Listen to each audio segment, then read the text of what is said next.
Olá, pessoal, esse aqui é o Anti-Podcast, o podcast da Anti-Research. Bem-vindos a mais um episódio. E hoje eu tô aqui de host, Cacá Furlan, cofundadora da Área Bitcoin. Estou com a Carol Souza, que é minha sócia, também cofundadora da Área Bitcoin e pesquisadora da Anti-Research, para a gente falar hoje sobre manipulação de mercado. Carol, ao final desse Anti-Podcast hoje, a gente terá respondido a pergunta: existe manipulação no Bitcoin? Teremos respondido essa pergunta? Com certeza, não só no Bitcoin, mas a gente vai entrar em vários assuntos, porque tem vindo cada vez mais força, com mais exemplos. Eu acho que esse assunto ele é super interessante. Bom, não vou começar a entrar no papo agora, mas eu acho que vai abrir muitos olhos às pessoas. Principalmente nessa última semana. E a gente vai falar sobre esses episódios, notícias que aconteceram e que deram aí uma mexida no preço do Bitcoin. A gente vai trazer isso nesse episódio de hoje, mas para a gente começar a contextualizar, Carol, explica aqui para nós o que é manipulação de mercado. Boa. Então, antes de explicar exatamente o que é manipulação de mercado, a gente precisa entender o que é preço, né? Porque para a gente saber diferenciar, ok, foi manipulado ou não, o que aconteceu, a gente precisa entender como que os preços se formam, né? Então, num mercado não manipulado, um mercado livre, onde as pessoas estão negociando entre si, existem dois componentes que formam os preços, né? Que é oferta e demanda. A oferta é a quantidade de itens que tem um produto, e isso é muito fácil de entender quando a gente pensa em safras, em produtos agrícolas, por exemplo, né? Em commodities. Ou seja, existe uma quantidade X de arroz que é produzida por ano e uma demanda X. Ao longo do tempo, as safras mudam, pode, num ano, produzir muito arroz, isso causa uma abundância de arroz e o preço tende a cair. Ou, do contrário, também acontece uma seca, diminui a quantidade de arroz que está sendo produzido para a mesma demanda, e isso tende a subir os preços das sacas de arroz, por exemplo. Isso pode ser extrapolado para vários mercados, né? A quantidade daqueles itens determina o preço para a mesma demanda. E a demanda também, ela pode determinar o preço. Por exemplo, em alguns períodos, as pessoas demandam mais por produtos. Aí tem um exemplo que, não sei se a galera lembra, ali na pandemia surgiu uma alta demanda por papel higiênico ou por álcool gel. E arroz também. E arroz. Chegava no supermercado, só podia comprar 2 sacos, 3 sacos de arroz por CPF, né, por pessoa. Isso, mas aí teve uma questão da dolarização, mas pensando só em aumento de demanda, todo mundo correu para comprar papel higiênico e álcool naquele momento, né? Isso fez com que o preço subisse muito. Então, de acordo com a demanda das pessoas no momento, se existe um número X de produtos e a demanda vira para 2X, o preço tende a subir também pelo aumento da demanda, tá sendo mais solicitado, necessitado e pedido pelas pessoas o produto. Então, essa relação de oferta e demanda, ela é o primeiro conceito para a gente conseguir entender o que é manipulação de mercado. Quando acontece manipulação de mercado, se movimenta de forma intencional e a benefício próprio, ou oferta ou demanda. Por exemplo, quando eu fiz o podcast com o Caio sobre inflação, eu trouxe uma história que o Delfim Neto, lá na época da hiperinflação, para evitar que os tomates subissem de preço, ele colocou uma quantidade enorme de tomates na cidade e nas fruteiras ali, onde eles faziam a coleta para determinar o IPCA da época, o índice de preço ao consumidor. Então, o que ele fez? Ele manipulou o preço do tomate para que naquele período da coleta tivesse uma abundância de tomates e o preço do tomate caísse, e por consequência a inflação não parecesse do tomate, não parecesse tão alta na hora que eles fossem medir. Então, o que ele fez? Manipulou a oferta. Então, ele conseguiu, de alguma forma, baratear o preço do tomate na época. Ou a manipulação ela acontece na demanda. E aí, através das notícias, é possível, sim, manipular a psicologia das pessoas, e manipulando a psicologia das pessoas, o que elas têm de concepção sobre aquele produto, aí manipular a demanda por ele, para bem ou para mal, né? Para elas demandarem ou para elas não demandarem. Notícias negativas causam uma redução na demanda. Então, manipulação de mercado seria isso, manipular a oferta e demanda de algo a benefício próprio. E alguns tipos de manipulação são crime e outros não. Isso que é o curioso, né? Quando você manipula um ativo que você tem uma grande quantidade, você é um gestor e você solta notícias positivas para fazer ele valorizar, como você tem informações privilegiadas, isso é um crime que você está cometendo. Agora, governos... Porque a pessoa vai se beneficiar, né, disso. Ela é um insider, né? Ela tem uma informação privilegiada, ela está numa posição privilegiada, e ela pode se posicionar naquele mercado antes daquela informação sair para o restante das pessoas. Exatamente. Então, nesse caso, é um crime fazer esse tipo de manipulação, né? Mas tem um outro tipo de manipulação que é super aceito, que é os bancos centrais imprimirem dinheiro, aumentando a oferta monetária, oferta de dinheiro, nisso desvaloriza o dinheiro de todo mundo, desvaloriza a moeda, e esse tipo de manipulação é super ok. Então a gente começa a entrar em alguns pontos, assim, tá, o que é aceito como algo bom, o que é aceito como algo ruim. Olha como, dependendo de como a gente olha, as nossas definições de manipulação de mercado, elas servem dentro de algumas regras bem específicas. Não é considerado o Banco Central imprimir dinheiro uma manipulação de mercado, mas usar informações a benefício próprio é. Mas, enfim, tirando esses exemplos, a gente pode entrar em vários pontos, não só com Bitcoin e criptomoedas, mas como aconteceram as manipulações fiat, né? A gente já volta com o Anti-Podcast.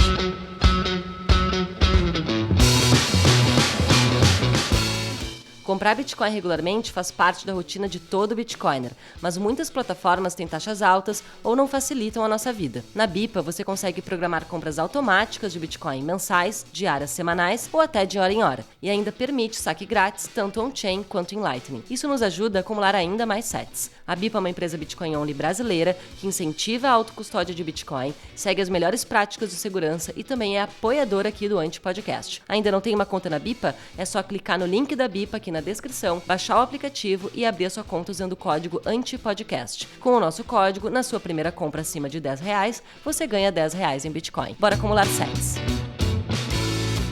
Já pensou passar um dia inteiro aprendendo sobre Bitcoin com as maiores mentes desse mercado e ainda ter a experiência de pagar em Bitcoin?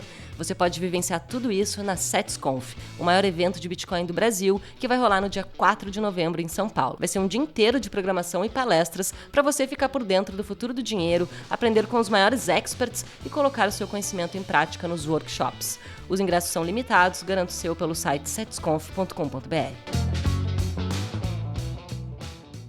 Mas, Carol, existem manipulações de mercado consideradas provadas aí ao longo da história que a gente pode trazer como exemplo? O que a gente poderia, o que tu conhece, assim, que tu já estudou e que tu pode trazer aqui para a galera em termos históricos? A manipulação do ouro, outros tipos de manipulação que já houveram?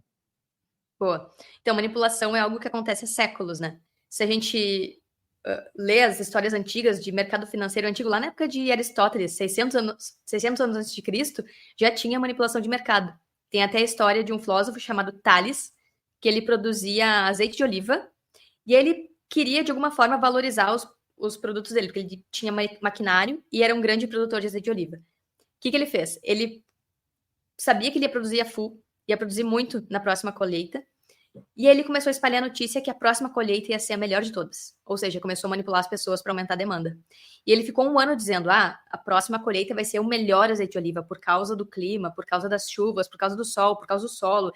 E aí, o que aconteceu? Ele conseguiu fazer com que as pessoas demandassem pelo azeite de oliva dele, e ele lucrou duplamente. Ele lucrou porque ele produzia muito azeite de oliva, e ele tinha os equipamentos e conseguiu fornecer os equipamentos para as pessoas, e ele conseguiu aumentar a demanda. Então, teve muita demanda, ele tinha centralização do azeite de oliva, e desde 600 anos antes de Cristo, então a gente já tem evidências de que tentavam manipular. Né? Ele fez um marketing, ele foi fazendo uma antecipação do produto dele, do lançamento do produto dele, e ao mesmo tempo foi fazendo um marketing e acabou aumentando muito a demanda. Tá, mas isso não é marketing, porque não era verdade, entende? Marketing é quando Mas quem disse que o marketing fala a verdade sempre?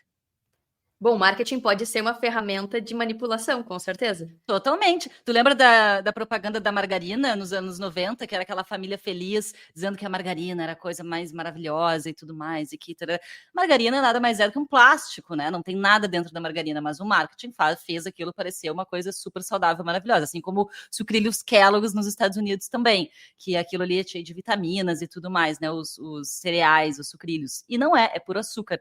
Mas nesse caso, eu entendi o que tu quer dizer. Só que eu tô trazendo um novo conceito aqui, uma nova palavra, porque ele acabou fazendo um marketing e acabou manipulando o mercado na época para dizer que ia ser o melhor produto que ia ser lançado, porque ia ser a melhor safra de azeite de oliva, é a que seria daquele ano, e que as pessoas, então, deveriam comprar, né? Criou um desejo pelo produto dele, e quando lançou o produto dele, teve uma super demanda, ele vendeu muito e ganhou muito dinheiro com isso. É uma manipulação de mercado e ele usou o marketing como uma ferramenta para manipular o mercado dentro dessa história do que tu está contando. Mas o ponto é, a safra não foi a melhor de todas, não foi a mais incrível, entende? E aí, acho Sim. que essa é a grande diferença do que é um marketing de manipulação fajuto e o que é simplesmente marketing porque é o que vai acontecer e é um produto real, entende? Então, essas linhas são tênues, né? A gente daí foi para o ponto de, as ferramentas que as pessoas usam para manipular, e o marketing é uma delas, né? Espalhar mentira. Com certeza, com certeza. O marketing, ele é uma ferramenta usada para o bem e para o mal. Aquela história, né? Então, é isso. Tu pode manipular também as narrativas, o que as pessoas vão achar do teu produto, enfim. E nesse caso, foi isso que aconteceu. Sim. E aí, mas não entrando nesse ponto mais do marketing, mas tem evidências evidências não, tem notícias, tem julgamentos que já saíram de manipulação de mercado financeiro. Então, aqui eu vou compartilhar a tela. Eu gostaria de fazer mais um comentário sobre essa história que tu trouxe do azeite de oliva, é que hoje em dia, tu trouxe uma história muito antiga, né, Carol? Hoje em dia, talvez essa mesma história, ela não se enquadraria, porque existem muitos produtores de azeite de oliva, existe todo um mercado, e talvez hoje alguém dissesse assim, opa, peraí, essa história é mentira, não é a melhor safra. Existem muitas pessoas olhando para esse mesmo negócio. Talvez nesse momento, naquele momento, o cara se aproveitou de um momento de mercado onde não se havia esse know-how, essa expertise de mais pessoas que pudessem apontar para ele e dizer, peraí, cara, tu tá mentindo, não é a melhor safra, não tá viajando, não tem como, prova aí que é a melhor safra ou algo do gênero, né? Então, também teve isso, né? Foi uma narrativa que ele usou para manipular ali o mercado naquele momento. É que naquele momento a fonte era ele, né? O produtor. Ele que tem o know-how de azeite de oliva. As pessoas não sabem. Hoje a gente tem muito mais acesso à informação, a ferramentas e a conexão com outras pessoas que estão nos modelos de negócio, por exemplo, azeite de oliva, e a gente consegue muito mais facilmente acessar a informação. Óbvio, né? 600 anos antes de Cristo não tinha essa possibilidade. E aí é o que tu está falando. As pessoas tinham que confiar no produtor. E aí ele era o expert, né, no assunto, e ele poderia manipular as informações a benefício próprio, inclusive. E aí, nisso, o que eu queria apresentar é essa notícia aqui, ó. A JP Morgan ela foi multada em 920 milhões de dólares, quase $1 bilhão, por manipulação de metais preciosos, e aí foi ouro e prata, e também mercado de tesouraria treasuries americanos, tá? Eu traduzi aqui para português. Eu vou tirar aqui a tradução. Então, imagina, um banco do tamanho de JP Morgan foi julgado e condenado e está pagando uma multa por justamente manipular preços de ativos tradicionais, né? Ouro, que tá milênios consolidado como uma reserva de valor, prata também e até tesouros americanos. E é muito engraçada a forma como eles faziam isso, e esse outro site mostrava como que eles faziam, deixa eu compartilhar a tela aqui de novo.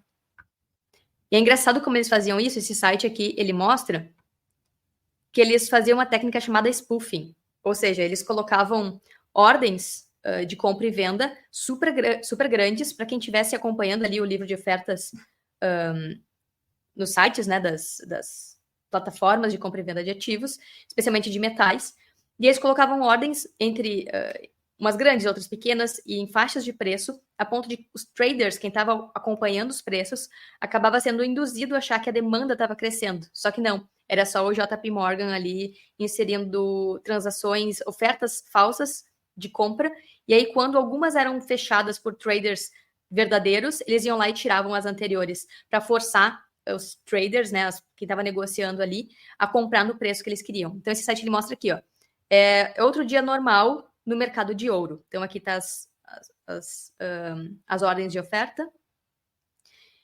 E, de repente, grandes ordens começam a lotar a fila das ordens, né? Então, começa a entrar uma aqui de 1.000 onças, outra de 3.000, outra de 1.000, que não tinham antes no print anterior.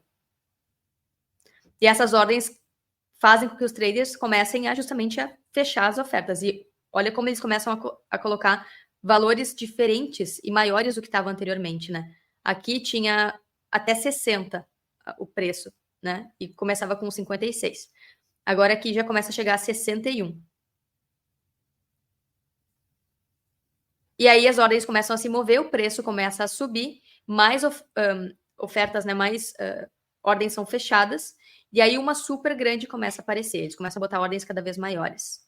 E também ela é fechada pelos traders.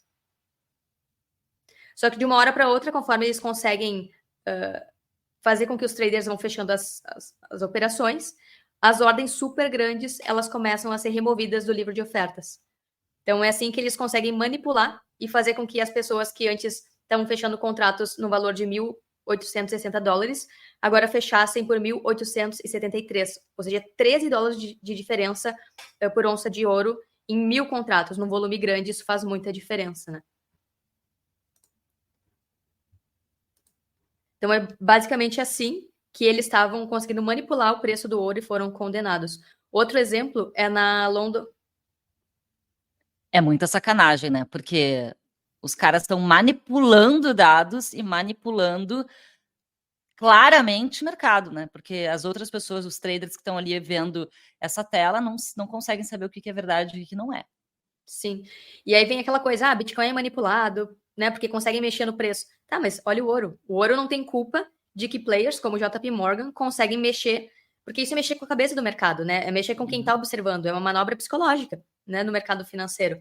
Então, não é porque isso acontece com o ouro que o ouro perdeu suas propriedades, não. O problema é justamente de quem manipula a psicologia ali ao redor daquelas plataformas.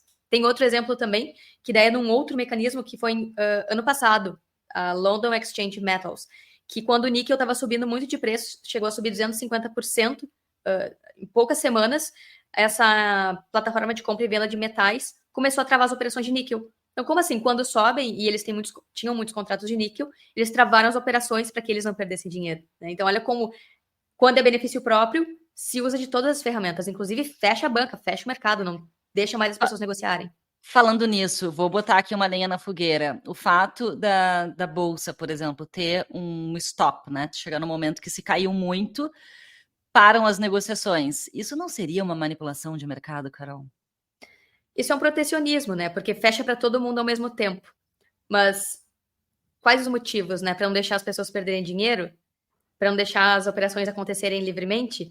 Então, para não deixar determinadas ações caírem demais de preço e proteger alguns investidores acionistas maiores? Exato. Então, até que ponto isso realmente é saudável e é um protecionismo que mais deixa as pessoas confiando nessas estruturas Fiat, mas em algum momento essas mesmas estruturas podem prejudicar elas, né? Se, vamos supor, você tem uma ordem de compra ali, o preço está caindo, você deixou de comprar naquele momento porque foi estopado pelo sistema. Então, esse é outro exemplo de como isso não é considerado manipulação de mercado, mas é algo tido como super legal ter o circuit break, né? Quando as bolsas caem 10%, como aconteceu lá na JBS, que foi uma manipulação de mercado que causou uma queda de, acho que foi 10% num dia, quase 15%, aí depois no outro dia teve mais 10 ou 15, 20%, e aí foi caindo assim ao longo do tempo, né? Então, uma manipulação causou toda uma cascata de eventos, inclusive esse mecanismo que existem nas bolsas, que é o circuit break. E é por isso que agora também trazendo o exemplo do nosso universo aqui, que é o do Bitcoin, às vezes acontece também, já aconteceu, do Bitcoin tá subindo muito ou até mesmo caindo muito e algumas corretoras também travarem os seus sistemas, né? As pessoas não conseguirem nem vender, nem comprar mais, porque acaba que muita gente fazendo muitas operações ao mesmo tempo, dizem que o sistema sobrecarrega, mas no fundo a gente não sabe se isso também não é proposital, né, Carol? Mas aí esse é uma diferença crucial, né, Cacá, entre Bitcoin e o resto, porque por mais que algumas plataformas travem, Coinbase é clássico, né? A galera gringa até fala, tipo, começou a cair ou a subir demais, a Coinbase trava. Isso é um problema da exchange. Não que todas as exchanges vão travar, como acontece com as corretoras Fiat, né? Que todas travam a operação. Mesmo que alguma corretora trave nesse momento, a rede Bitcoin segue rodando. As pessoas conseguem continuar negociando, enviando e recebendo Bitcoin livremente. Coisa que no sistema Fiat não dá. Quando a bolsa trava, não tem mais como negociar nenhuma ação. Não tem como você fazer isso de forma sem depender dessas estruturas Fiat, né? Então, essa é uma diferença super grande.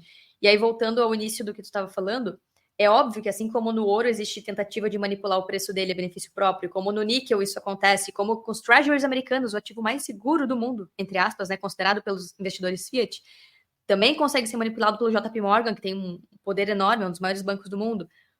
É óbvio que no Bitcoin vai ter gente tentando manipular o preço dele. E aí vem a história da FTX, que é mais recente, né? que no depoimento da Caroline Ellison, que é a namorada do Sam Bankman, que era o CEO da FTX, estão sendo condenados pela quebradeira toda que aconteceu, ela revelou que sim, eles estavam usando os fundos dos clientes para manter o Bitcoin abaixo dos $20 mil.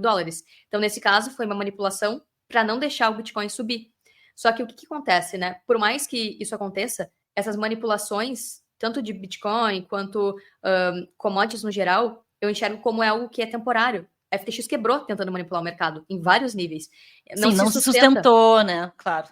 Porque não conseguem manipular a rede como um todo. Eles conseguem manipular e tentam retrancar e tentam manter as pessoas enredadas nesse sistema dentro da sua caixinha, do seu sisteminha ali, né? Eles não conseguem manipular outras exchanges ou todas as carteiras de bitcoins, não tem ingerência ou poder ou nenhuma forma de controlar todo o resto da rede. E outra forma de manipulação, e isso é muito comum com criptos, as criptos pequenas que a galera quer pumpar, e eu vou compartilhar minha tela, que é colocar bots nas redes sociais, exaltando uma criptomoeda para que ela suba muito, e aí os criadores desses projetos conseguem vender na cabeça de quem está entrando depois. Vou compartilhar aqui, então, para mostrar como que isso acontece. Tem um site que demonstrou super bem. E também é no exemplo FTX. Aqui, ó. Esse site aqui, cryptoslate.com/social media bots suspected in possible FTX crypto price manipulation. Depois eu posso colocar aqui embaixo os links. Então, eles mostram como... Então, eles mostram aqui alguns tipos de tokens sendo lançados na FTX, depois que eles foram lançados. Essa linha aqui é a linha do lançamento. Depois que eles lançaram, o preço subiu muito, tá? Só que conforme o preço subiu, a atividade de bots falando desses tokens também subiu muito. Ou seja, eles estão lançando bots nas redes sociais, depois do lançamento dos tokens na FTX, para que tivesse um monte de robô influenciando, manipulando as pessoas que usam rede social para achar que aquele token vai bombar, porque tem um monte de gente, entre aspas, porque é um monte de robô, falando bem daquele token. Ou seja, Gala é um jogo dos games, vai bombar, vai explodir, sabe? Então, é nesse mecanismo de manipular a psicologia das pessoas que muitas shitcoins bombaram em 2021. E aqui a gente observa isso nos gráficos.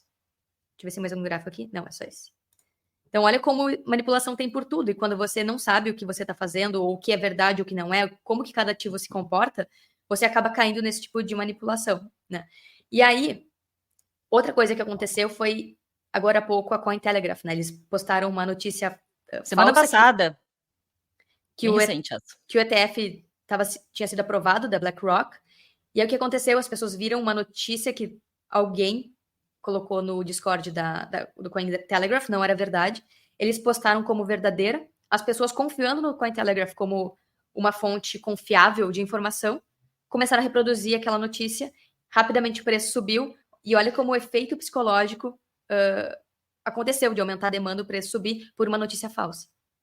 E um ponto bem importante dessa fake news da Cointelegraph é que o mercado todo estava numa expectativa e está numa expectativa gigante com relação aos ETFs, principalmente esse ETF específico da BlackRock. Então, a partir do momento que vem uma mídia, que é o Cointelegraph, que apesar de que é uma mídia cripto, apesar disso tudo, ainda tem uma certa reputação no mercado. Eles estão há muitos anos, né? São uma mídia, um portal de notícias muito antigo nesse meio. Então, quando eles fazem isso e postam um breaking, uma notícia de momento muito importante, obviamente que todo mundo ficou de olho, todo mundo ficou eufórico. E a primeira reação das pessoas, pelo menos a nossa aqui, né, Carol, foi tipo, será que isso é verdade mesmo? Cadê a fonte? Vamos esperar mais um pouco para ver se isso procede. E o Twitter já estava uma loucura, e nisso o preço do Bitcoin também já estava se movendo, já estava valorizando. Uhum. E aí, logo na sequência, o que aconteceu, né, Carol? Sim, e aí começou a se pressionar o Cointelegraph pela fonte, eles não tinham a fonte, a notícia se viu que era falsa, o preço corrigiu, mas o mais curioso é que depois continuou subindo, justamente porque as pessoas começaram a perceber, bom, tem muita demanda. Então, se tem muita demanda, imagina quando aprovarem. Tanto que agora saiu essa semana também que tinha sido colocado no site da DTCC o ticker do tal do ETF da BlackRock, que seria IBTC. Quando viram o ticker, o preço voltou a subir de novo. Porque daí aí se comprovou que, bom, realmente estão mexendo os pauzinhos e pode ser mesmo que o ETF da BlackRock seja aprovado logo. Mas aí depois o site falou que esse ticker né, essa sigla do ETF está ali desde agosto, então só agora as pessoas viram, então as pessoas estão tão sedentas e alucinadas pelo lançamento do ETF, que qualquer notícia deixa as pessoas à flor da pele, o preço começa a se mexer, e aí o que aconteceu? Tiraram do ar o ticker IBTC, aí todo mundo pensou, não, era fake news, de novo aquele efeito Cointelegraph, aí voltou de novo o ticker pro site, e agora entrou tanto o IBTC da BlackRock quanto da ARK Investments, que é outra gestora que também está aí na corrida para lançar o ETF. Então, tudo isso também faz as pessoas se perguntarem, né? Esse monte de notícia que vai, não vai, será que também não é manipulação de mercado? Então, aí a gente fica assim, né? A gente só vai saber olhando em retrospectiva. A benefício de quem? Exato. Mas por que eles fariam o preço subir agora, né? Na verdade, eles deveriam estar jogando um monte de food para fazer o preço cair, se é que eles estão querendo comprar, ou se é que já não compraram durante todo o bear. Então, assim, a gente está aqui especulando e vendo, tá, o que está por trás disso? Mas o ponto é esse, é muito difícil de verificar e comprovar manipulação de mercado. Tanto que as investigações duram anos e tem quebra de sigilo bancário, as pessoas comuns que não têm poder de polícia não conseguem verificar, só conseguem juntar algumas pecinhas e observar ao longo do tempo, né? Então, por isso que para a pessoa comum, investidor comum, que não tem nenhuma forma de olhar por trás dos panos, não tem como falar com os insiders, às vezes, estou falando agora no genérico, assim, de empresas também, não tem como saber quando está acontecendo uma manipulação de mercado. Por isso que o importante é você ter consciência que isso existe, e no caso do Bitcoin, no longo prazo, não tem como alguém manipular 100% do tempo o preço do Bitcoin. O que acontece é esse tipo de coisa, notícias que deixam as pessoas eufóricas, e isso aumenta a demanda, o preço sobe. Ou notícias negativas, que é o que a gente vê muito também a galera Fiat fazendo, dizendo Bitcoin vai a zero, Bitcoin não tem valor intrínseco. Greenpeace está lançando um monte de notícias falsas sobre o Bitcoin, sobre gasto de energia e tudo mais. Toda semana está saindo isso, eles espalhando alguma fake news do Bitcoin, também financiados pela XRP e por alguns interesses políticos de outros projetos, para justamente gerar food ao redor do Bitcoin e ele não seguir valorizando. E qual que era o interesse do Sam Bankman em manter o Bitcoin nos $20 mil, né? Manter a sua manipulação de mercado bombando e direcionando liquidez para outros tokens, que ele consegue fazer pump and dump. E é por isso que ele está sendo julgado, é por isso que ele está sendo condenado, e é por isso também que a Caroline resolveu jogar tudo isso no ventilador para tentar livrar o dela, né? Mas aí ficou muito claro como que a FTX fazia isso, e aí vem a pergunta, será que outras exchanges também não estavam fazendo isso? A gente já volta com o Anti-Podcast.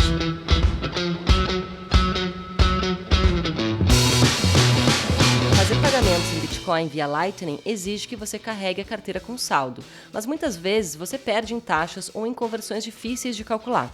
Na BIPA, você pode comprar Bitcoin e ainda sacar de maneira gratuita, tanto on-chain quanto em Lightning. Isso ajuda a economizar em taxas e a ter mais sats na sua wallet. A BIPA é uma empresa Bitcoin-only brasileira que incentiva a autocustódia de Bitcoin, segue as melhores práticas de segurança e também é apoiadora aqui do Anti-Podcast. Ainda não tem uma conta na BIPA? É só clicar no link da BIPA aqui na descrição, baixar o aplicativo e abrir a sua conta usando o código ANTIPODCAST. Com o nosso código, na sua primeira compra acima de R$10, você ganha R$10 em Bitcoin. Já pensou passar um dia inteiro aprendendo sobre Bitcoin com as maiores mentes desse mercado e ainda ter a experiência de pagar em Bitcoin? Você pode vivenciar tudo isso na SetsConf, o maior evento de Bitcoin do Brasil, que vai rolar no dia 4 de novembro em São Paulo. Vai ser um dia inteiro de programação e palestras para você ficar por dentro do futuro do dinheiro, aprender com os maiores experts e colocar o seu conhecimento em prática nos workshops. Os ingressos são limitados, garante o seu pelo site setsconf.com.br.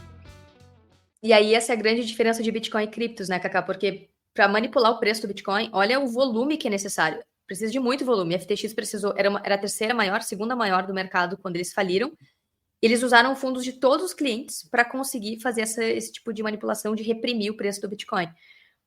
Agora, tokens de baixa capitalização de mercado, com, sei lá, alguns milhares de dólares, é possível sim manipular. E é por isso que a gente viu ali os gráficos que se lançava um monte de tokens baratinhos, que se imprimir do nada, se faz uma alta demanda, a gente vê isso com cripto golpe, né? Ano 2021 surgiu um monte de pump and dump de cripto, e aí é fácil, porque daí é um valor pequeno, quase de graça, você junta um monte de gente, espalha um monte de robô pela internet, as pessoas ficam dizendo que é a quinta maravilha do mundo, e aí essa galera que imprimiu tem muito acumulado, e aí consegue despejar tudo na cabeça das pessoas, porque conseguiu, além de manipular o mercado via robôs e via aumento de demanda, também com um volume menor de liquidez consegue manipular para cima ou para baixo as moedas. Então, olha como é muito mais difícil fazer manipulação de mercado com Bitcoin do que com outros tokens, por exemplo. E aí, eu queria trazer uma coisa legal, porque, ok, um dos calcanhares de Aquiles hoje é que o preço do Bitcoin ele é determinado pelas exchanges, né? Que são todas as ordens ali de compra e venda, se faz uma média e se vê qual que é o preço do Bitcoin nesse momento. Porque são essas plataformas que as pessoas estão ali precificando, né? Quanto que vale o Bitcoin em dólares. Mas já tem um projeto chamado utexo.live, que são devs do Bitcoin que estão criando formas de estabelecer o preço do Bitcoin sem precisar de entidades externas, sem precisar de exchanges. Eu vou até compartilhar aqui a tela. E isso ajuda muito a verificar. Ajudaria, né, nesse... Agora a gente está falando de manipulação de mercado. Será que isso não ajudaria as pessoas a saberem o preço do Bitcoin sem precisar desses terceiros, sem precisar de uma FTX que estava ali tentando manipular o preço dele? Então, é esse site aqui, utexo.live, /Oracle. Então, eles estão criando um oráculo de preços usando a própria rede Bitcoin. E a cada linhazinha que se junta aqui com essa... Cada intersecção das linhas horizontais e verticais é um padrão de preço que se tinha, né? Então, aqui eles têm todos os preços mapeados ao longo do tempo. Deixa eu ver aqui até onde que começa. 2020 foi quando eles começaram a mapear, quando o Bitcoin estava a $10 mil. E eles já têm esse mapeamento usando só a rede Bitcoin para definir os padrões de preço a cada momento. Então, aqui tem a explicação, vou até traduzir para português. Ó, aí está escrito aqui, o preço diário do Bitcoin tem um sinal claro na cadeia, na rede, né?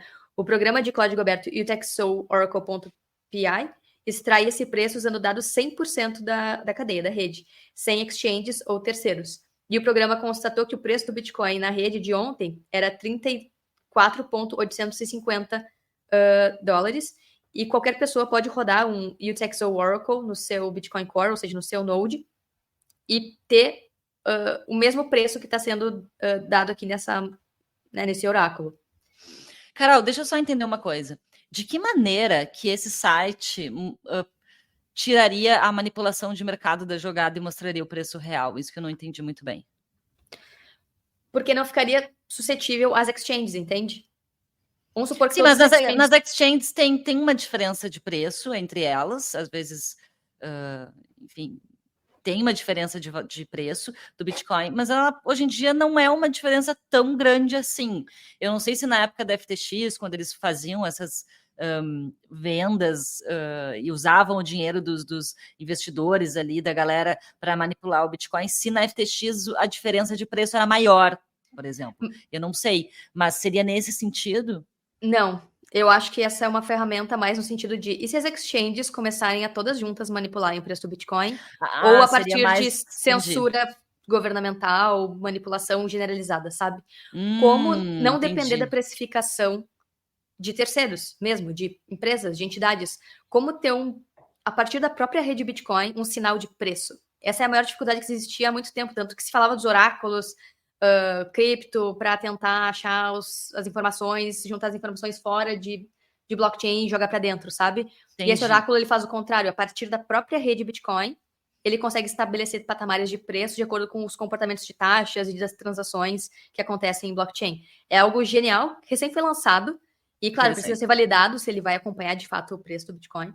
Mas... Sim, não adianta as corretoras entrarem num conluio e botarem lá nos seus dashboards que agora o Bitcoin, digamos assim, tá $34 mil nesse site, só que as exchanges agora estão vendendo por 50 mil e estão lucrando em cima disso.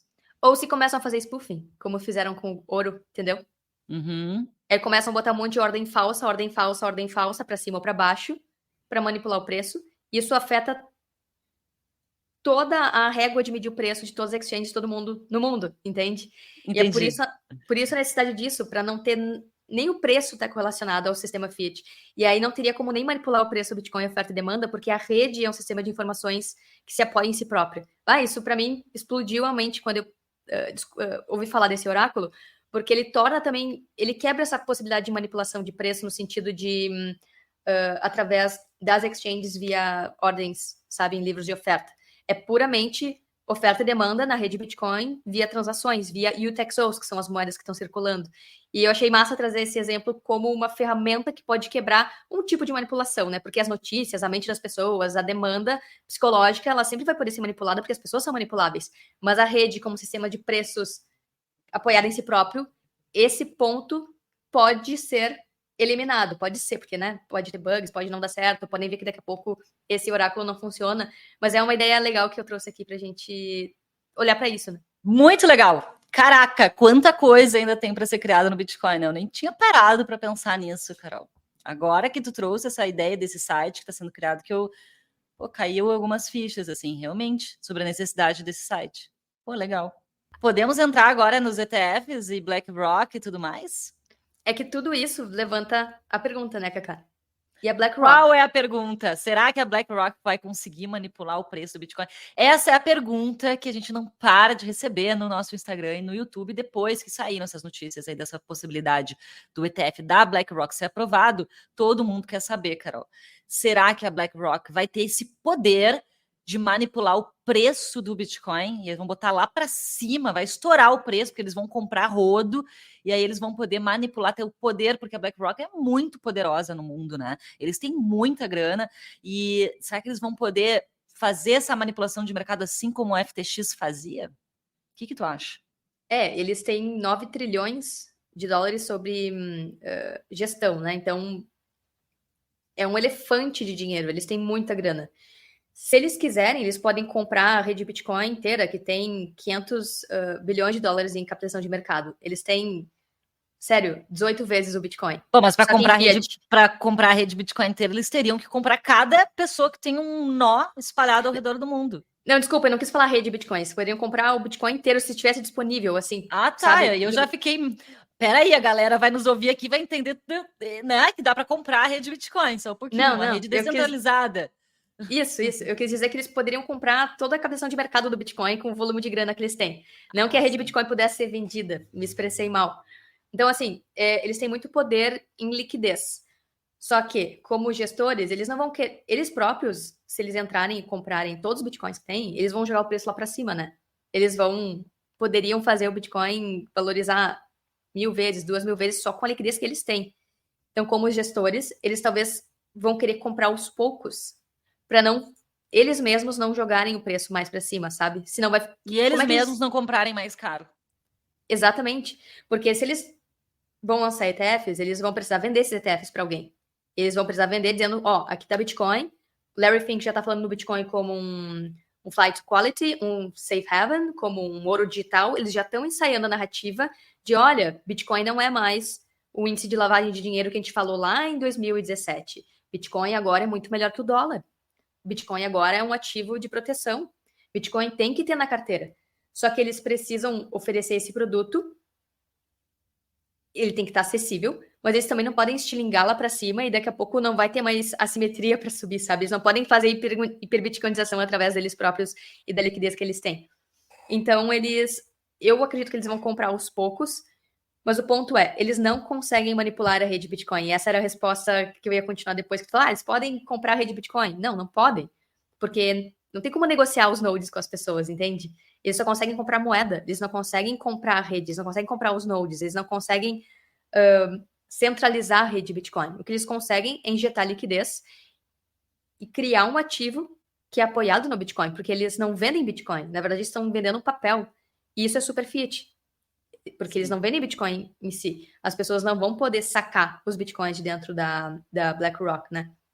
E aí, quem comprar a ETF da BlackRock não vai ter todas as propriedades do Bitcoin, de verificação, de rodar o próprio node, de poder enviar para quem quiser, de fazer uma transação. Não vai poder usar via rede Lightning, é um papel fiat. Está apoiado só na oscilação de preço do Bitcoin e não nas propriedades que o Bitcoin tem, como liberdade, soberania e você ser o seu próprio banco. É o contrário, você está dependendo da BlackRock como custodiante, como banco que vai segurar o Bitcoin para você.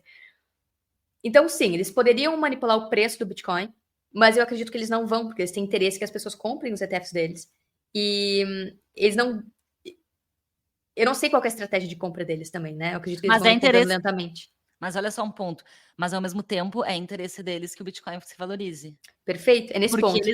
eles querem que as pessoas continuem comprando os papéis deles, os investidores continuem comprando, porque afinal de contas, isso acaba virando um produto dentro da prateleira da BlackRock. E para eles vai ser muito interessante se o Bitcoin persistir se valorizando ao longo do tempo e que os investidores comprem cada vez mais esses papéis deles. Faz Perfeito. sentido isso que eu falei?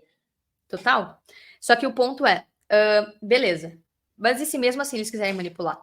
Eles quiserem, sei lá, de alguma forma manipular o próprio preço do Bitcoin. O que acontece é, começa a acontecer descontos, que nem tem um papel chamado GBTC, que é da Grayscale. Só pelo fato de estar com um intermediário, que é a Grayscale, esse papel, ele não tem o mesmo preço que o Bitcoin de verdade. Vou compartilhar aqui de novo a tela. Esse aqui é um gráfico do Dylan Leclerc, tá? Aqui em preto tá o preço do Bitcoin. Essa imagem foi feita quando o Bitcoin estava 28.500. Em azul tá o preço do papel GBTC, que é o fundo da Grayscale que reflete o preço do Bitcoin Spot. Não é um ETF, mas é um fundo.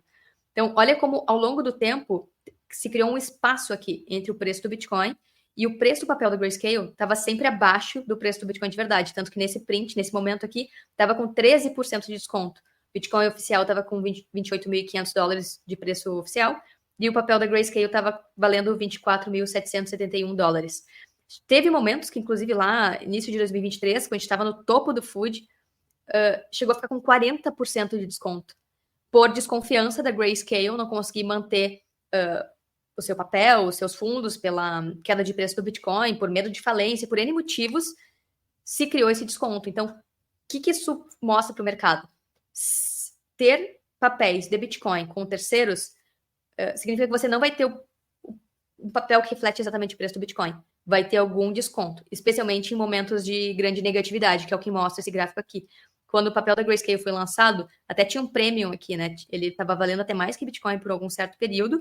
Aí, quando o mercado virou, aqui começou, caiu ali depois da proibição da China, e depois ele subiu novamente, mas aí depois nunca mais se recuperou na paridade com o preço do Bitcoin normal. Vamos ver no bull, no próximo ciclo, se rolar, se vai se inverter de novo o preço dos papéis da Grayscale em relação ao Bitcoin original, e se esse mesmo movimento pode acontecer com um ETF da BlackRock, se a gente tiver acesso a esse tipo de informação. Então, enfim, o que eu quero dizer com isso? Eu acho que a BlackRock não vai manipular, mas mesmo que manipule, esses descontos começam a aparecer, e mesmo assim, BlackRock não consegue manipular a rede Bitcoin como um todo.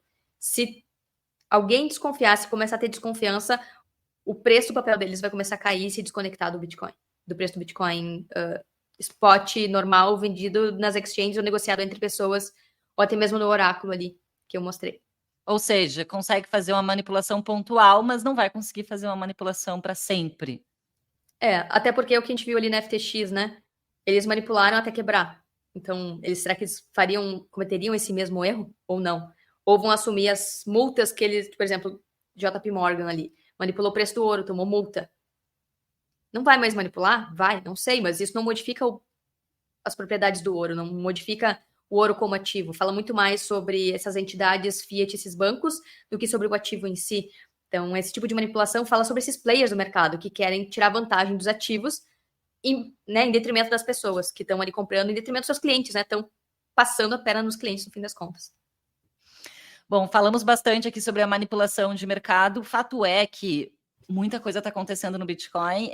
Existe essa expectativa de BlackRock, né, lançar o seu ETF de Bitcoin, assim como Grayscale, e também outros pedidos de outras gestoras aí globais também querendo lançar os seus ETFs de Bitcoin.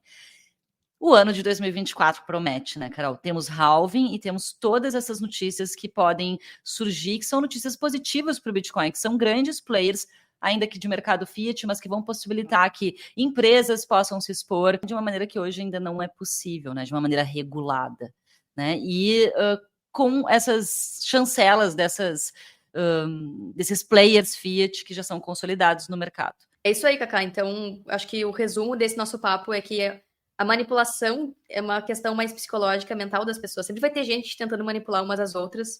E no mercado financeiro existe. E ativos como Bitcoin, ouro, prata, commodities, a culpa não é do saco de soja, não é do Bitcoin, não é do ouro. Eles não manipulam ninguém. Que manipula são as pessoas entre si, né? As pessoas tentam manipular umas às outras. Então, isso vai acontecer com tudo, e o tempo todo. Olha as redes sociais, a gente vê isso em larga escala, né? Então, manipulação de mercado, eu acho que ela sempre vai acontecer, porque sempre vai ter gente, né, tentando tirar proveito a benefício próprio, passar a perna em outras pessoas, e cabe a cada um de nós a gente se educar, se atualizar e ficar consciente desses mecanismos para conseguir enxergar através dessas tentativas de manipulação. E ver onde que está a verdade, a propriedade por trás, por exemplo, do Bitcoin, que não tem nada a ver com o ETF, por exemplo, e como se proteger de efeitos como esse, né? Eu diria que, assim, Bitcoin é um ativo de longo prazo. Podem acontecer oscilações no curto prazo, pessoas tentando manipular no curto prazo, mas a gente observa que no longo prazo as propriedades dele não permitem que ninguém manipule por muito tempo. Essa pessoa, ela quebra. Então, por isso que o foco é sempre longo prazo. Aí você não fica sujeito a essas oscilações de curto prazo, que envolvem psicologia, ali o FTX vendendo para segurar o preço abaixo de $20 mil. Quem tiver consciente disso tudo consegue surfar muito melhor essa volatilidade, que, enfim, é selvagem, né? É um ativo que está todo mundo de olho, tem grande demanda, cada vez mais demanda, e é óbvio que as pessoas vão querer, de alguma forma, tentar puxar a sardinha para o seu assado. Então, seja quem está entrando agora no mercado e quer super valorizar, ou seja quem quer concorrer com o Bitcoin, quer destruir ele. A gente fala de sistemas fiat, outros protocolos e outros exemplos nesse sentido. É isso aí. Pessoal, a gente está finalizando aqui o nosso episódio de hoje do Anti-Podcast. Siga a Carol no Twitter, é twitter.com/Carol_Bitcoin, confere? Isso. Beleza. E eu é twitter.com. Não é mais Twitter, né? Tô falando errado aqui, agora é X. Eu ainda não consegui mudar minha chavezinha pro tal do X. x.com/kkfurlan e x.com/Carol_Bitcoin. Nos siga lá no Twitter. Nos vemos no próximo episódio do Anti Podcast. Valeu, pessoal. Até mais. Tchau, pessoal. Até a próxima.